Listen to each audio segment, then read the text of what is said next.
Like, it take a real motherfucker to get sober. Entrepreneurship is a mindset. It's not necessarily what you do. Because I promise you, if you're doing it for the right reasons, you will be okay. What do we know about trauma scientifically? It changes the chemistry in the brain. We can relate to one another, you know. That's why this camaraderie is so awesome, because we just get it and we don't judge. You can't fight new battles with old tactics. Your thoughts become your words become your actions become your character becomes your destiny. What do you want to be remembered by when you're gone? What's Grounded, fam? It's your boy Johnny Gio. Thank you guys for tuning in to the Grounded Phoenix podcast. As always, the purpose of this channel is to express vulnerability and expand awareness to addiction, trauma, and mental health. My guest for today is Blair, aka Sobriety Activist on Instagram. What's Grounded, Blair? Hi. How are you doing today? Thanks for having me. Good. I'm good. Thanks for having me. Of course. I'm really excited about our recording just because I know you were a blackout binge drinker just like myself. And, you know, to be honest, I don't really do a lot of podcasts with people that were blackout binge drinkers because a lot of people that drink that way don't recognize they have an issue or kind of just accept it as a way of life. So I that's something that I really want to bring to light. But first, I want to wish you a belated happy birthday. I know it was your birthday a couple days ago, right? Thank you. Yeah, it was a week ago on last Monday was, so thank you. So how did you survive? How did you survive on your birthday without drinking, not to mention New Year's and Christmas? I know.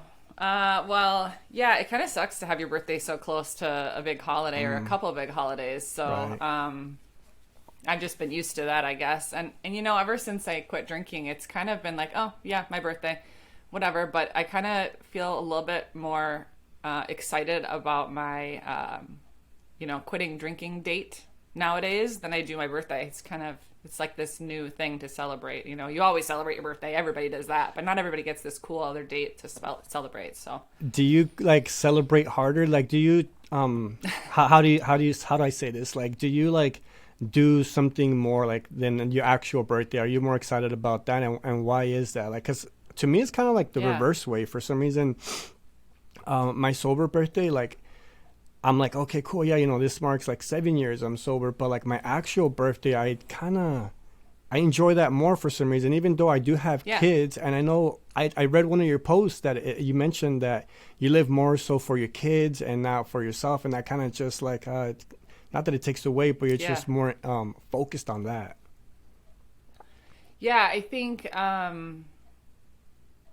maybe it has something to do with the fact that my birthday's so close to holidays and it's always just kind of like overshadowed, you know? And of course, when you're an adult, it's not really that cool anymore. Your birthday, you know, like it's just another year, it's just another day. So, I mean, I still did I didn't work. I definitely take work off. Nice.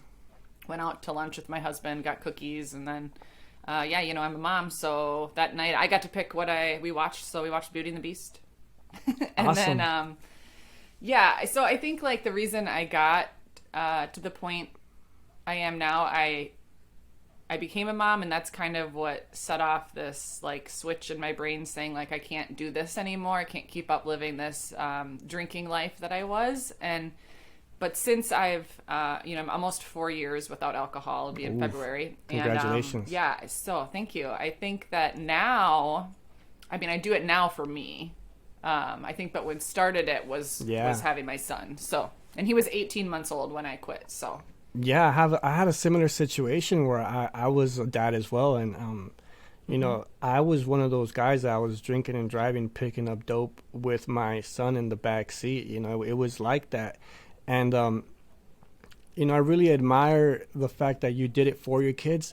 But when did you start noticing that it started becoming more about you? And it was like, I'm doing this for me and not my kids. Because sometimes when we do it and we forget, sometimes when we do it strictly for somebody else, it could be easier for us to fall back and, you know, relapse or whatever you want to call it into a place where we don't want to be anymore. Right. Yeah, I think my whole life, so there's been a lot of moments in my life where I probably should have said, you know, it's the drinking that's causing these problems, or maybe you should like check this out a little bit. Maybe you should think into this a little. Maybe you should chill out on the drinking. And I never was a person, I've never like moderated. I was never one of those people who would like, yeah, you know, I get drunk really fast, faster than everybody else. Maybe I should drink water like in between. Like I never did that. I just knew that that's how I was. That's how I drank. Yeah. Like this is how it is. And so I almost like always had to be held accountable by someone else. I never really held myself accountable, you know? So I wonder if that's kind of like why that happened that way. My husband does not drink. And so he doesn't have a problem with alcohol. He just doesn't drink. And he would put maybe like little rules on my drinking. You know, he never told me like, you need to stop drinking. But he would say, if you're going to someone's house, like don't come home, like just stay there, like stay at your friend's house that night, you know, don't get a cab home or whatever. Or, you know, towards the end of my drinking, it was like, you can't be home alone with our son and drink anymore, because I would just like, there was just no off switch. And that was actually, I think he said that the last night that I drank. He was like, yeah, if I'm not here, you can't just, because it's like I wanted to have a few because that's what you did as a mom. And like, you've had a long week, you know, and it's Friday. And so you're going to just have a few, but it was never just a few. It was a few bottles, you know, and then some. So, because I just never had that off switch. And so I always had, I never did that. I just never held myself accountable. And so I think I am like, it was helpful to me that my son was born, and I noticed how my body changed and how my drinking had to change because, you know, I could no longer really live that same lifestyle. And so it's almost like I was held accountable by that. But then I don't think it was long after I quit that I realized, okay, like this is, I'm doing this for me because I'm seeing all the benefits, you know, from it. So, and I don't know if I didn't have my son, I don't know if I would quit or when I would. I mean, I think eventually my husband would have been like, you need to stop. Yeah. But I mean, we had been together since I don't know. We've been together, we had been married for a year since when we had my son, and then probably together 6 years or something before that. So it had been a while. It's not like we were a new relationship. You know, he'd been through all of the things. Mm-hmm. that Oh, damn. happened He's to a me, ride or die, huh? I know. Like, I was like, he must really like me or something. Yeah. Props to your husband. Shout out to that guy. Right. Yeah, Rodney. So he's good. I don't know. And you know, we talk about this pretty often. He has a lot of friends who like kind of were in that same lifestyle, like going out on the weekend. This is before kids, you know, none of us had kids, and like we would just go out and whatever. And so like he was used to being around bars and going out, and when he met me, like we were at a bar, like he knew that that's who I was. And so like it wasn't any like red flags, like maybe someone who wouldn't be in that kind of lifestyle would have. So I think that's what maybe led it on for so long too, before he really said like, okay, you need to assess this or something. Wow, that's interesting how somebody who doesn't have like a drinking problem but can be around that environment and not drink. You know, I didn't know there's like these unicorns like that I know. out and there. I don't know how he does it. He drank when he was much younger, like in high school and stuff. And then when he got to college, he got really sick one time when he drank. I think he was at a party and like they mixed a bunch of booze and like pills and like a bunch of stuff. Oh, so And he got then traumatized. He got really sick. Yeah. And so the doctor was like, you shouldn't drink like at all. Your stomach's bad in general, so just don't. And so he just like stopped drinking, and he just still hung around it throughout college. Yeah. And you know, he lived. Yeah. I mean, how can you escape it? Really? I mean, drinking right. It's so hard to escape. It's everywhere. It's in ads. It's on TVs. It's like on every corner store. You know, like those are. Yeah, exactly. Like that's like one of those things where it's like, you know, I'm not saying that, you know, stop, you know, doing drugs and coke and all those heavier drugs. It's not hard because your body's pretty, you know, what's that word? It's pretty reliant on that. But like the fact that drinking is just everywhere, it makes it that much harder because it's so socially acceptable. Right. One thing I want to talk about is you mentioned, you know, you started seeing the benefits of like not drinking. And how long did that take for somebody that may have been in our situation? And it's just like, so when is it going to be when I stop feeling like shit, when I stop wanting to, you know, keep drinking? Like, how long did it take for you to start noticing the benefits and really feeling like, okay, like drinking is definitely not for me? Yeah, I think the big thing for me was realizing and accepting that, like, I can't drink normally, whatever, quote unquote, whatever that is, you know, like I can't just have a couple, and I still don't really see the point. Like, that's just my brain, you know, like I don't see the point of having like a beer. Like, if I want a beer, like I want a 6-pack, I want a buzz, like I want something from this, you know. Even now I'm like, no, I don't want that. It doesn't have any caffeine in it. Like, I want something from my drinks, you know. I drink decaf. Yeah, caffeine's just not like ruining my life. You know what I mean? Like, so I'll drink it. But so right away, like when I decided to quit, it was like forever. It wasn't, I'm going to try this out and see if it doesn't work. It was like, I'm done. I have to be done because I have more than enough proof of what happens when I drink. Like, going back to it is going to be the same thing. And sure, I could probably, my husband and I talked about this recently too. Like, I could probably go back to drinking like today and I would probably be okay. You know, maybe for a year even, like, but I would have to put so much thought into it, you know, like, and it would be so much like internal struggle to like not want another one, you know, and it would just be too much. It's just not worth it. But I think I started noticing the little things, like, just like how clear my thinking was, and just like, you know, they say the pink cloud, they call it in the beginning, like where you start to like notice all the things. Like, I'm, you know, walking down the street, like noticing the leaves on the trees, like, wow, cool. Like, all those little things. You know, my sleep got better pretty early on, I would say. I don't really remember the time frame. I would say in the first couple months, you know. I think they say you should try to stay away from it for a month, really, to get the full better sleep and things like that. But I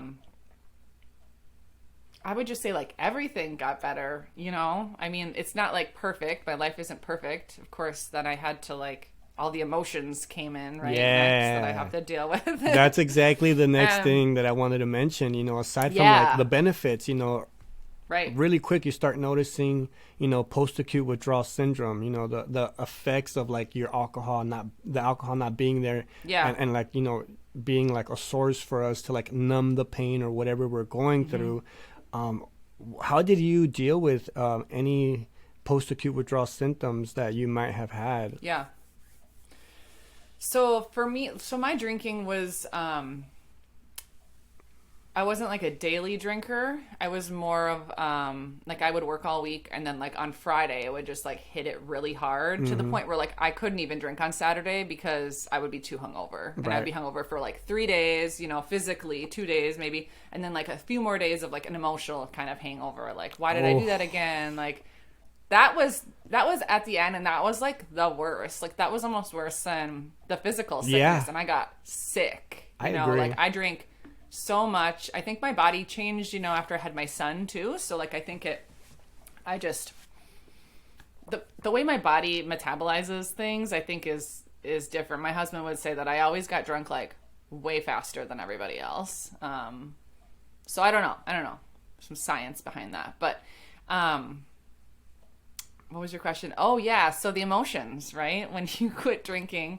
And I think for me, it was more like socializing. It was like, I was like a social drinker, but a problem social drinker, right? So from age, you know, 16, 17 to 32, I didn't really socialize without alcohol.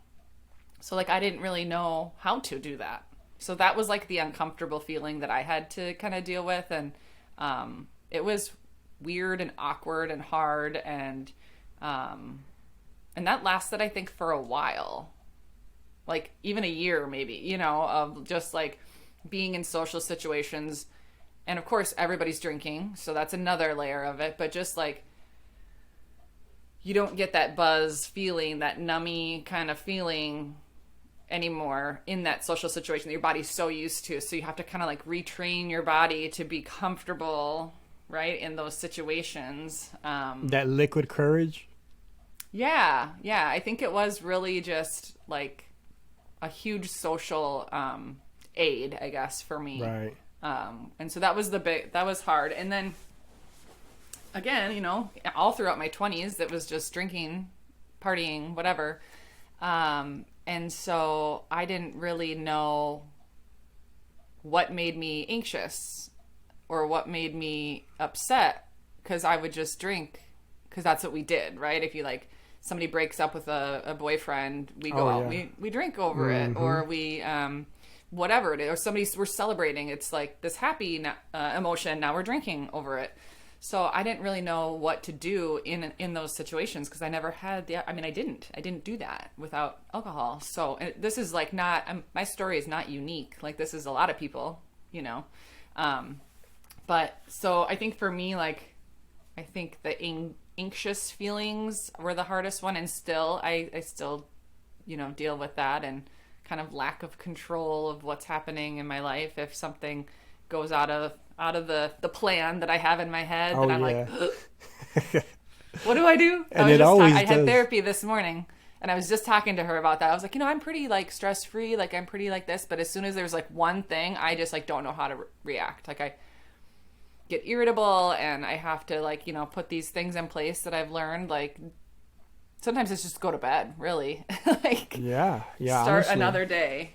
Yeah, good sleep, I've noticed, for me at least, because I used to be up all night drinking, and cocaine was one of my drugs that it was like my alcohol bone was attached to my cocaine bone, number one, because I was similar to you. I couldn't hang. But what did cocaine do? Cocaine allowed me to drink more, but I ended up, you know, eventually blacking out. But it was pretty bad. So what I want to ask you is, like, what are some methods that you deal to cope with like those feelings, even the happy feelings or the sad feelings when you didn't have alcohol? What were some ways that you would cope with that?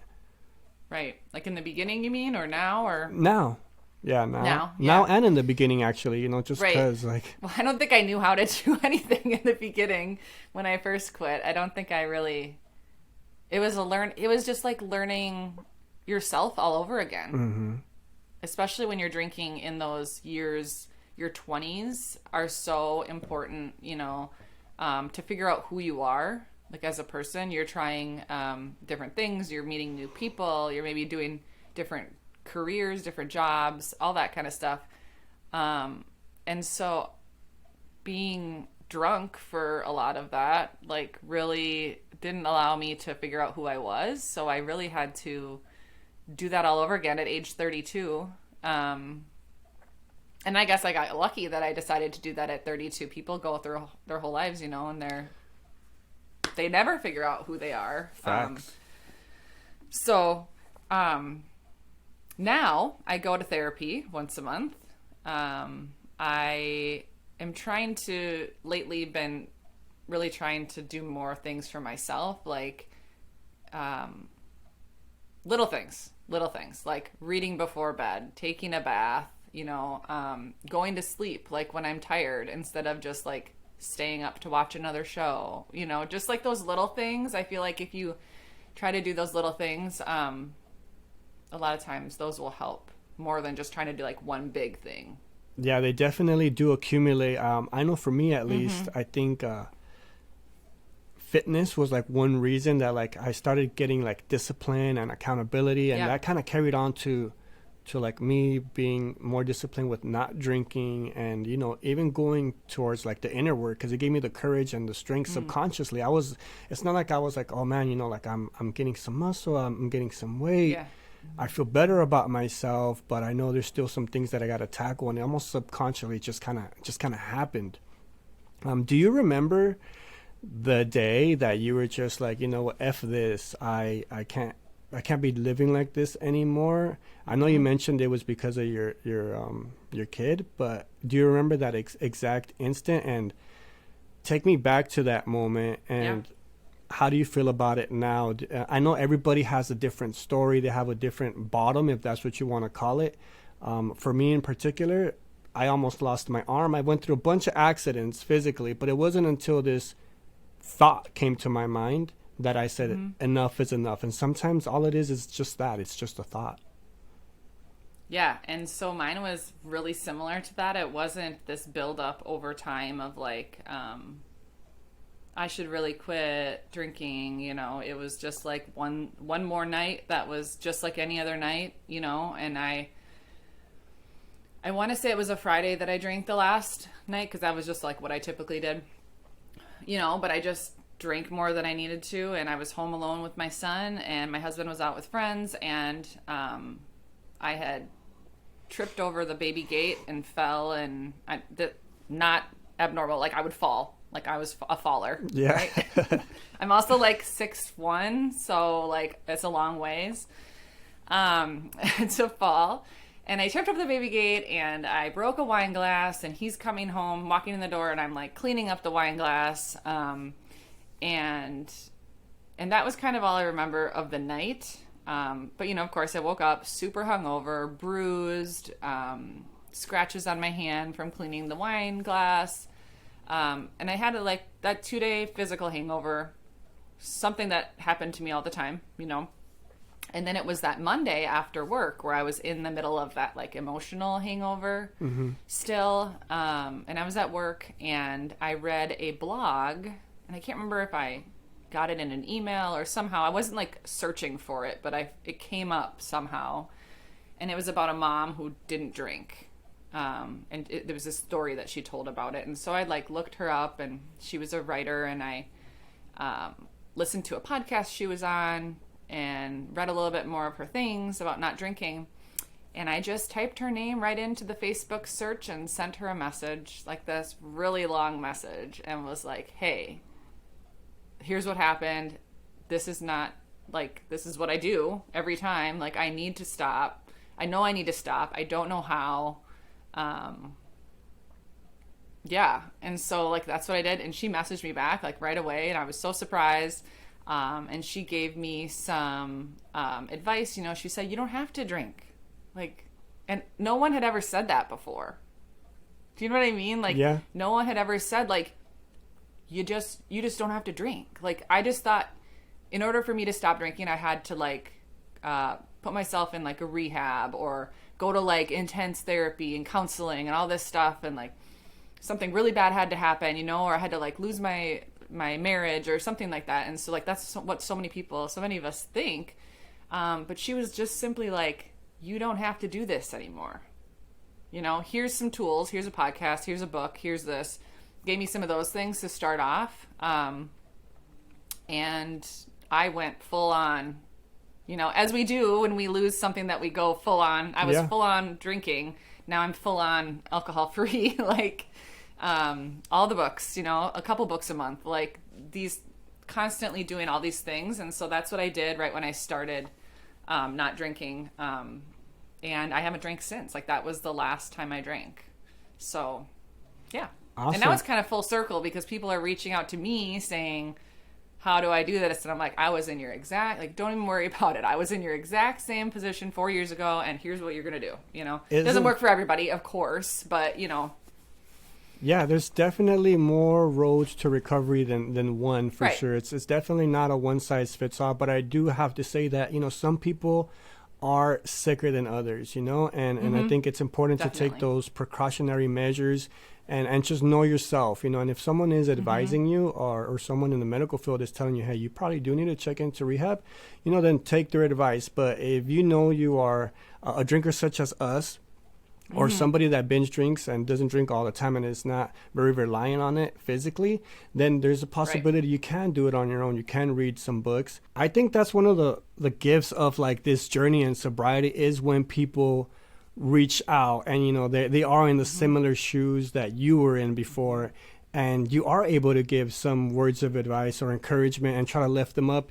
And, you know, sometimes it helps and you know, sometimes it doesn't, but at least, you know, you're able to provide that advice. And for me, like, that's like a huge gift. It makes me feel like I have a sense of purpose in life. I don't know if that's a feeling that you get. Yeah, totally. You know, I feel like sometimes I'm like, oh, what do I keep posting on Instagram for? Or like, you know, I kind of like, I might get bored with it or something like that. And I feel like the universe just like hears me say that or think that, you know, and all of a sudden I get a message, a DM from someone who's like, hey, I've been trying to quit drinking, you know, blah, blah, blah. A lot of times it's a mom, you know, really similar situations. And I'm like, okay, this is why I continue to do it, you know? So yeah. The universe definitely does work like that because I feel you, man. Sometimes I'm just like, yo, like, this is a lot for me to take on sometimes. And I don't want people to see me as like this perfect person either because, man, I'm far from it. Right. But if the moment that I do decide like, hey, I'm going to take like a little break, something happens where I'm just like, dude, like that feeling of just being able to help, or like you said, getting that message right before I say I'm about to take a little break. Hey, dude, like what you just recorded was like really dope. It really helped me out. Thank you for speaking up about like your trauma. Like it really helped me. I never spoke it out loud the way you did, but it's giving me the courage to go seek a therapist or something. And I'm just like, yo, now that's deep right there, you know?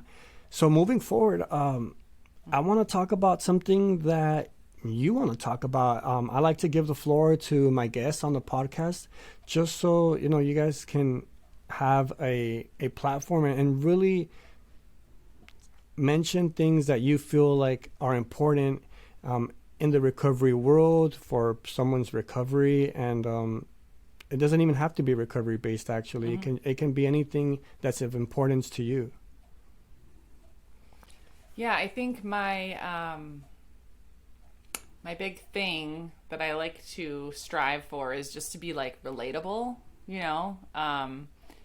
And I think even for me, like when before I decided to quit drinking, like I said, I thought that I had to like totally ruin my life, you know, have these big, and I did get a DUI. I did spend 2 nights in jail. Like I did go to the ER several times, things like that. So like I did have those moments. It's not like I was just like this, oh, I drank on the weekends and whatever. Like I did have those big scary moments, right? Or losing purses and things like that.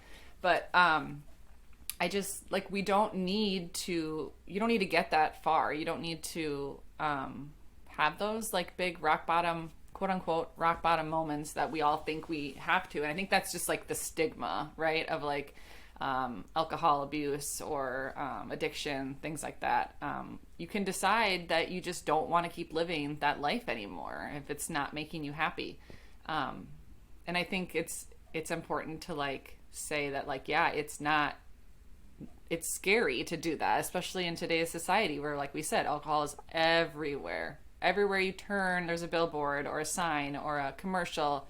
And I'm sure we notice it more too, right? Because it's like the last 2 children's movies that I've watched, there's been booze references, and I'm like, who am I gonna email? Who can I email? Like, I was just gonna say, like, you just don't have to have these like big moments to decide that you want to quit drinking. You could really just like decide and do it, you know? And of course you need support, and like we said, it's not if you're a daily drinker, if you're physically dependent on it, you need probably seek a medical professional beforehand.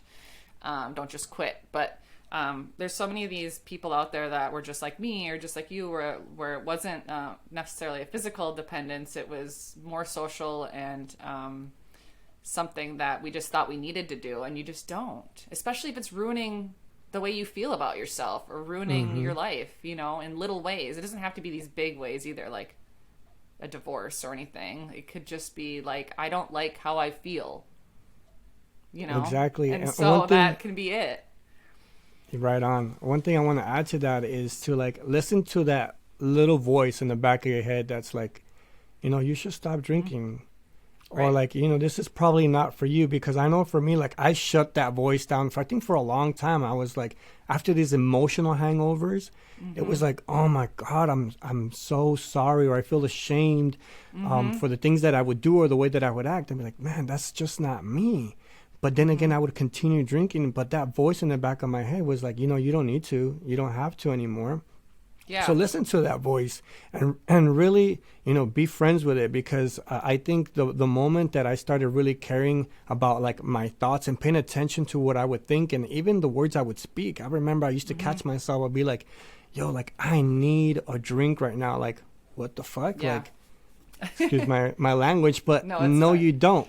You Right. need water, you need food, you need shelter, you need, the air you breathe to survive. To say that you need alcohol, we got to change the way we speak about it, like, Yeah. and then I kind of started listening to that voice and noticing what my thoughts were around, drinking, to kind of give me that extra boost, to just put it down, almost like reprogramming my mind. And I also want to like say that it's not like alcohol. You remove the alcohol and then you're just like fixed, like like life is just perfect after you quit drinking. It's I've done so much self-development since I quit drinking.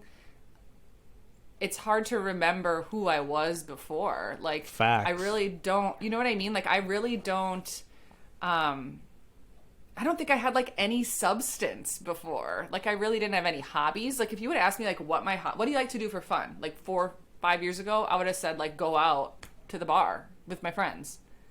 Okay, now it's like watch TV. Like, that's not that much cooler, but like, I write and I do things like that, but I wouldn't have been able to think of anything else. And so now it's like, oh, I'm listening to these like self-help, quote unquote. I hate that, self-help, self-development, whatever, podcasts and books and memoirs and things like that. And so, yeah, it's just, there's so much you have to work on after you quit drinking, but there's so much like, that you have to look forward to like learn about yourself. Yeah, I think you hit the nail right on the head. I think that's when life like began for me, really. I think prior to that, I had no idea who I was, because Yeah. I thought I was this party dude, and like I thought I was like my trauma in a sense too, because I've gone through so much stuff as a child, and to uncover all those layers, and I'm still doing that. Make no mistake, 6 years and a half later, like I'm still trying to know me, but like this journey of like getting to know who I really am and not this drunk person numbing their thoughts and their feelings, it's very rewarding. And I really do believe that once we stop drinking, the work that comes after is very fulfilling. I agree. Yeah. And I think it's kind of cool to be a person that doesn't drink in this world that is so obsessed with alcohol. It's like, I always say, like, we kind of know this like little secret about life, that not everybody else does. Like, we know the secret, like, you don't have to drink, like, you don't need a drink, like, like, we're gonna wake up really, really feeling good tomorrow morning. And it's like this little secret. I feel like it's like this little club that we're in. And if you kind of like frame it that way, instead of like, oh, I have to quit drinking, it's like, I get to quit drinking. Like, this is cool, to not have to rely on that. And takes up so much. It took up so much of my thinking space, and like my brain space of like, have so much space. I have so much space in my brain. Well, now I don't. I've filled it with other things, but like, Right. Yeah, exactly. So, hey, listen, I had a really great time chopping it up with you. Before I let you go, I got to ask you this final question. And I asked that to all my guests, which is, I believe there's 3 things in life that I feel are guaranteed, and they're actually marked on our gravestone. That is our birthday, the day we pass, and the dash in the middle that represents, the life we led. So what does Blair want to be remembered by when she's gone? I just want to be a person that like lived their true lives, like their true self. Like, I lived fully the way that I wanted to, and not for other people. Not like how I think I'm supposed to live, doing the things like, moms are supposed to do for their kids. I'm just doing what I know is right for myself, and just kind of being true to myself.